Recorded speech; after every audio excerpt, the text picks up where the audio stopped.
If you don't comply, Israel, we will warn Christians to reconsider visiting your country. Their goodwill is being met with hostility. We feel we are being treated as adversaries. Well, that might be true. Yeah, that might be the truth of it. Maybe that's for a reason, Mike. Everything could just be stopped if they just gave us everything that we wanted. And like that is the simple solution to this whole thing. It's like, I guess that's probably right. Like if the other side just stopped fighting and gave you everything you wanted, like it's a nice fiction in your head, but that's not how this is gonna work, obviously. Ambassador Mike Huckabee, the guy who goes and hangs out with the Israelis, sent a letter to them, and the Times of Israel called it a threatening letter from Mike Huckabee. And he is not happy about this. And this is curious because we've seen a lot of Mike Huckabee and a lot of love for Israel from the administration and from the ambassador in particular. I see him all over Fox News, showing up on commercials saying, we love Israel and all the things. And so for him to send a letter that Israel calls threatening, or the Times of Israel calls threatening, is a curious development. Now that, plus we had the Pope come out. So Catholics everywhere listening into the Pope, lots of Catholics, billion plus, Pope coming down, and now also castigating Israel. And so we've got the US and the Pope and a lot of other energy coming up saying that we've got some questions about what Israel is doing after they took out a church in Gaza and other things. We now have Huckabee also sending this in. So here's what the Times of Israel says. Huckabee's threatening letter says, if you don't comply, Israel, we will warn Christians to reconsider visiting your country. Their goodwill is being met with hostility by Israel. Now, there's a letter that was sent this week, and it went to Interior Minister called Moshe Arbel. Mike Huckabee, the U.S. ambassador, who ran for president historically and is an evangelical Christian, sent a letter to them, and it is now out. And so here is what Mike Huckabee said from the Embassy of the United States of America in Jerusalem, Israel. This is from Mike Huckabee writing this in a letter over to Mr. Minister. It says, all right, dear Mr. Israeli Minister, it is with great distress that I write to you my profound disappointment that the meeting held in your office has not resulted in what I hope to be a simple resolution of the issue of routine granting of visas for Christian organizations and workers, as has been practiced for decades. Now, I left the meeting with a very positive feeling, says Mike Huckabee, that we had resolved the issue that necessitated that meeting in the first place. We showed up, we shook hands, I left. It had appeared that a staffing change in the Ministry of Interior in Israel resulted in an employee changing the long practice process of granting visas to Christian organizations, a list of which is enclosed. Okay, you guys have done this for a long time. You hired somebody else. Everything reversed. They said, no more Christian visas. Get out. And they thought, well, okay, well, so this would fix it. Thanks for the nice meeting, Israelis. We appreciate it. Thanks for hosting us. Have a nice day. But the actual truth is the situation has actually gotten worse. As of the beginning of 2025, the visa department arbitrarily ceased honoring the recommendations of the Ministry of Religious Affairs and has initiated an independent investigation into each of the evangelical organizations. So now not just kind of, stamping them, we're going to investigate them to ascertain whether or not they should be even recognized as religious institutions and continue receiving visas. So opening up, investigations into,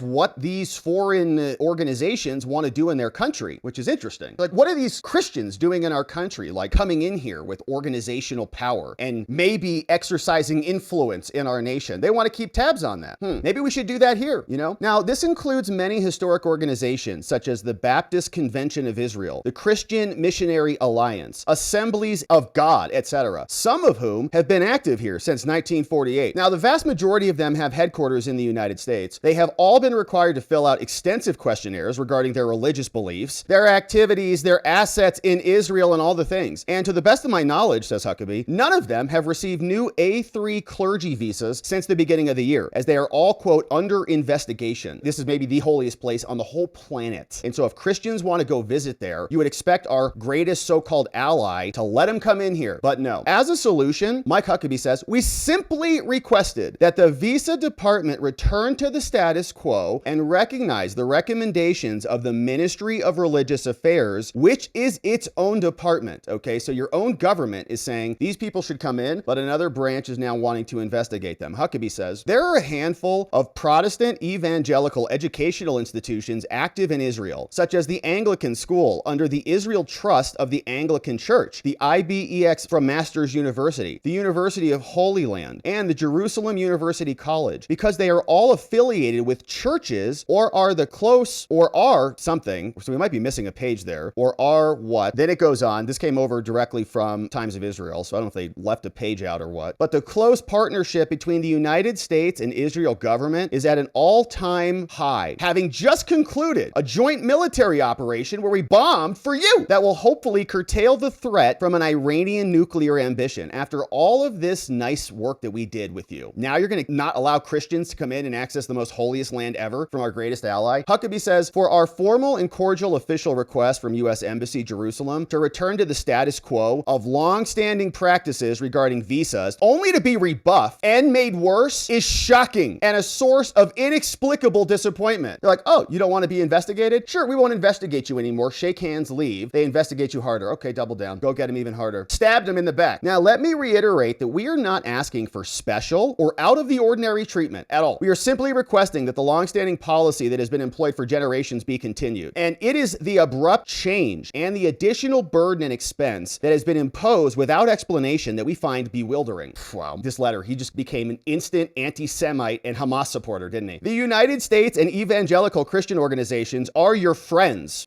Are we? We feel we are being treated as adversaries. Well, that might be true. Yeah, that might be the truth of it. Maybe that's for a reason, Mike. As the U.S. ambassador representing the United States and President Donald J. Trump, I am formally requesting that this deteriorated relationship with the Interior Ministry be resolved so that the issue is not further escalated, punks. It would be very unfortunate that our embassy, says Mike, would have to publicly announce throughout the United States, which we're doing now, that the state of Israel is no longer welcoming Christian organizations, wow, and their representatives, and is instead engaging in harassment and negative treatment towards organizations with long-standing relationships and positive involvement towards Zionism and friendship to the Jewish people in the state of Israel. That would be a shame if we had to say this, we weren't friends anymore, wouldn't it be? Now, we would further be obligated to warn Christians in America that their generous contributions to organizations to promote goodwill in Israel, which I have seen Mike Huckabee on Fox News constantly with this stuff. Our friends in Israel, give them some money. Fox News has a bunch of ads for like elderly Israelis, okay? Like they need you in a time of need. Elderly Israelis who need some money. It's like constantly. I see it all day. So that's going to be interesting if that relationship has to change. Are being met with hostility, Christians, and that tourists should reconsider travel to this region until this situation is resolved with clarity from our so-called greatest allies. Yeah. Now, finally, Mike Huckabee, and most regrettably, if the government of Israel continues to cause the expense and bureaucratic harassment for the granting of routine visas that for decades have been routine, I will have no other choice than to instruct our consular section to review options for reciprocal treatment of Israeli citizens seeking visas to the United States. Surely, this is not the relationship the state of Israel wishes to have with its best partner and friend on the planet.